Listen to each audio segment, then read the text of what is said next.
নমস্কার, আমার ভুরিভোজ চ্যানেলে সকলকে স্বাগত জানাই। Welcome to my channel Bhurivoj. আমি আজকে বানাবো নিরামিষ স্যান্ডউইচ আলু ফুলকপি দিয়ে। আলু এখানে আমি মিডিয়াম সাইজের আলু দুটো নিয়েছি। দুটো নিয়ে একদম ছোট ছোট টুকরো করে কেটে নিয়েছি। এবার নুন দিয়ে আলুগুলোকে সেদ্ধ করে নেব। আর এখানে কিছু ফুলকপি ছোট ছোট টুকরো করে নিয়েছি, আর তার মধ্যে কাঁচা লঙ্কা কুচিয়ে নিয়েছি। ফুলকপিটা চাইলে গরম জলে একটু ধুয়ে নিতে পারেন। এবার কড়াইতে সাদা তেল দিয়ে দিয়েছি। সাদা তেল গরম করে দিয়ে দিলাম কালো জিরেটাকে একটু ভেজে নিয়ে এবার ছোট ছোট করে কেটে রাখা ফুলকপি আর কাঁচা লঙ্কা কুচোনো এগুলো একসাথে দিয়ে দেব। দিয়ে এবার ফুলকপিটাকে ভালো করে ভেজে নিতে হবে। এদিকে পাশে আমি আলুটা সেদ্ধ করে নিচ্ছি, ফুলকপি ভেজে নেব। আমি একটু গরম জলে ফুলকপিটা ধুয়ে নিয়েছি। নুন দিয়ে অল্প পরিমাণে নুন দিয়ে ফুলকপিটা ভেজে নিচ্ছি। ফুলকপি ভাজার সময় আমি এর মধ্যে সামান্য পরিমাণে একটু হলুদ গুঁড়ো ব্যবহার করলাম। হলুদ গুঁড়োটা অপশনাল, চাইলে আপনারা নাও ইউজ করতে পারেন, তবে একটু কালারের জন্য সামান্য পরিমাণে একটুখানি হলুদ গুঁড়ো দিলাম। হলুদ গুঁড়ো দিয়ে ফুলকপিটাকে আরও ভেজে নেব। ফুলকপিগুলো প্রায় ভাজা হয়ে এসছে। এদিকে পাশে যে আলু সেদ্ধ বসানো ছিল সেটাকেও মাঝে মাঝে চেক করে নেব। ফুলকপিটা ভাজা হয়ে আসলে একদম শেষের দিকে একটু সামান্য পরিমাণে কয়েকটা চিনির দানা দিয়ে দিলাম। চিনির দানাটা ভালো করে মিশিয়ে ফুলকপিটাকে আরও একটু নেড়েচেড়ে নিলাম। দেখুন আলুটা কিন্তু খুব ভালো করে একদম সেদ্ধ হয়ে গেছে। আলুগুলোকে কিন্তু আমি খুব ছোট ছোট সাইজ করে কেটে নিয়েছি।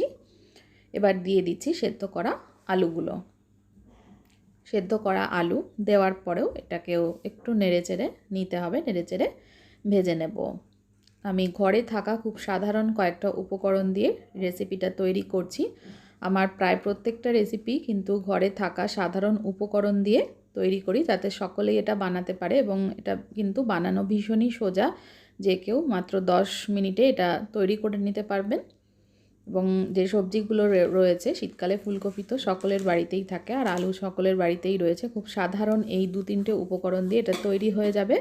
এটা আপনারা অবশ্যই বাড়িতে তৈরি করে খাবেন। এবং ভালো লাগলে আমার চ্যানেলটা যারা এখনও সাবস্ক্রাইব করেনি তাদেরকে অনুরোধ করব সাবস্ক্রাইব করে নেওয়ার জন্য। আর বন্ধু বান্ধব রিলেটিভসদের সঙ্গে শেয়ার করতে ভুলবেন না। যদি রেসিপিটা ভালো লাগে অবশ্যই শেয়ার করবেন। দেখুন আলুগুলোকে কিন্তু আমি নেড়ে চেড়ে 2 মিনিট ভেজে নিয়ে ভালো করে খুন্তি দিয়ে একটু এটাকে ঘেটে নিচ্ছি, যাতে পাউরুটিতে দেওয়ার সময় অসুবিধা না হয়। এবার যে তরকারিটা তৈরি করেছি পাউরুটির ওপর দিয়ে এইভাবে চামচ করে দিয়ে দেব।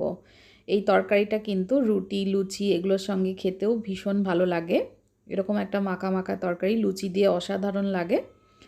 আমি তরকারিটা পাউরুটির মধ্যে ভরে দিচ্ছি।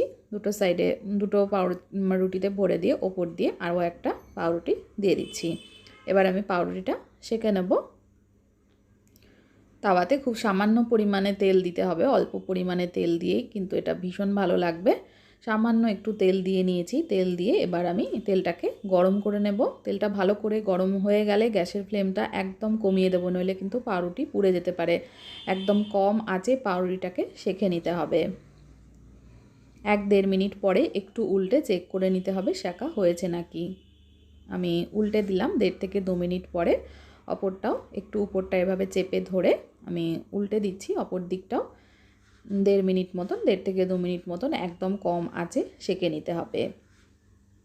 দুটো দিকে আমার ভালোভাবে সেঁকা হয়ে গেছে। এবার এটা একটা থালায় তুলব। এবার এটা সার্ভ করে দেব। টমেটো কেচাপের সাথেও দিতে পারেন, অথবা এমনিও কিন্তু ভীষণ ভালো হয় খেতে। বাচ্চাদের টিফিনে দিতে পারেন, সকালের ব্রেকফাস্টে দিতে পারেন, অথবা বিকেলের স্ন্যাক্সেও এটা দিতে পারেন। ভীষণ সুস্বাদু হয়। এটা তৈরি হয়ে গেছে একদম এইভাবে সবকটা পাউরুটিকে তৈরি করে নেব। রেসিপিটা দেখার জন্য সকলকে অনেক অনেক ধন্যবাদ। সকলে ভালো থাকবেন, সুস্থ থাকবেন।